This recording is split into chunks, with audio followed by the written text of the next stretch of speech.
Hey folks, Dude here, coming at you of all things, coming to you on Wednesday, December 7th.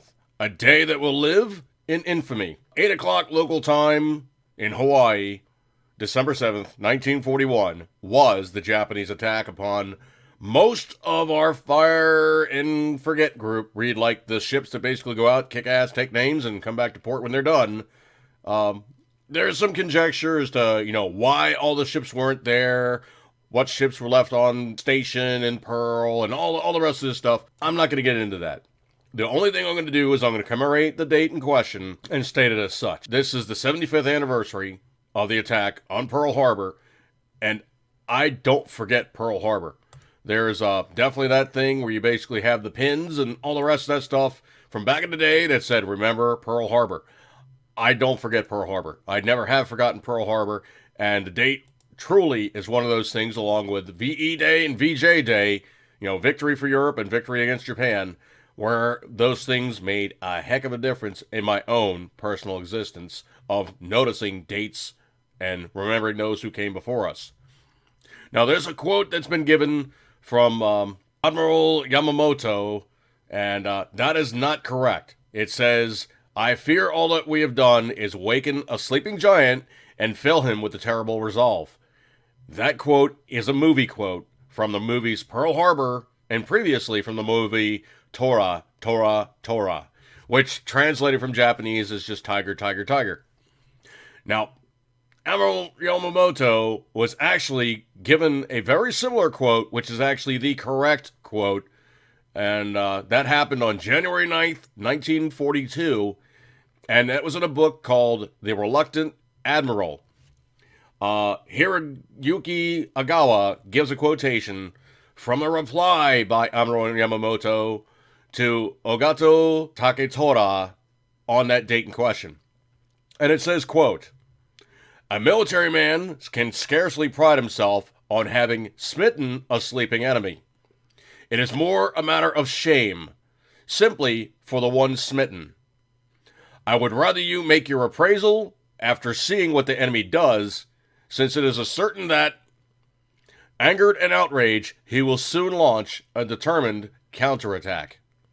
Now, that is the long version of what Admiral Yamamoto said versus, I'll fear us film with a sleeping giant and fill with terrible resolve. Now, the thing is, the first one reads better, but the second one is actually one of those better correct and direct translations from Japanese, which, if you ask anybody in the business, translating Japanese directly to English sounds pretty much like a Scrabble puzzle. It's not a good translation.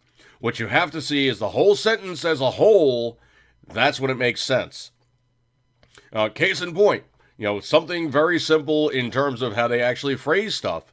When you look at the phrase, it says, "Desu nande ska," or "Desu nande ka." That's not correct. If you say it like that, they're going to go, "Oh, this guy's classroom."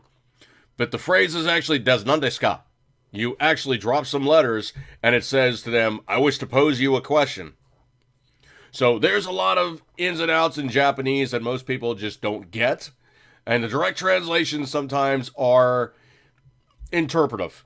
Now, I tend to think that this was actually a fairly good translation, which is why you kind of have that English thing, and it doesn't really quite sound exactly correct to the American speaker, but it says roughly about the same thing. He said, "You know what? I don't feel right doing this to them. I did do it to them, and I feel shame for doing it." Now, here's the dirty little secret in very good instance for Admiral Yamamoto. Admiral Yamamoto, I believe Isoroku Yamamoto, let me check and make sure I got my name correct here. He was stated, Isoroku Yamamoto. He actually died in 1943, April 18th, 1943, because we were gunning for him. We knew if we let him survive, he would be a very, very effective leader, so we literally shot the plane out from under him, and he was assassinated by the U.S. military. Now, the dirty little secret is, Yamamoto actually was not a bad guy. He was one of these guys that was a cerebral admiral. And they told him, when the military had pretty much taken over the population and, the emperor was the only thing answered to, and they will fight, fight, fight, fight until the end, da da da da da da da da. He was a cerebral guy. He really did not mind Americans, and he thought that it was going to be the worst thing possible is if we did fight. Other quote I can give to him was exactly this. Quote, I can run wild for 6 months. After that, I have no expectation of success. Now, the Battle of Midway was a critical naval battle, and the turning point of the war occurred exactly 6 months after Pearl Harbor. Midway ended June 7th, exactly 6 months later. And that was a huge turning point for the war. The Japanese were getting their butts handed to them. They were losing their butts in terms of military combat on the waters. Their navy was losing badly. And Isoroku Yamamoto told them specifically, I will do my duty.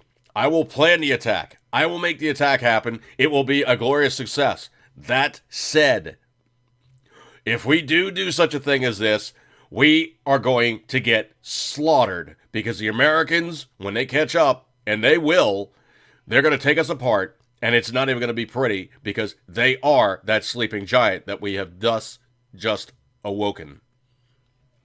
So on this day, our 75th anniversary of Pearl Harbor, do me a favor, lift the glass, remember those who passed before us, and commemorate the lost souls of our greatest generation, because they were those people who give us that which we have today as a foundation. All right, folks, I'm going to break off of this one. Eat good, keep the sun ring as always. You know you love it. It's always kind of cool when you research the history and you find out the rest of the story. I'm going to break off with this one, folks. See you guys.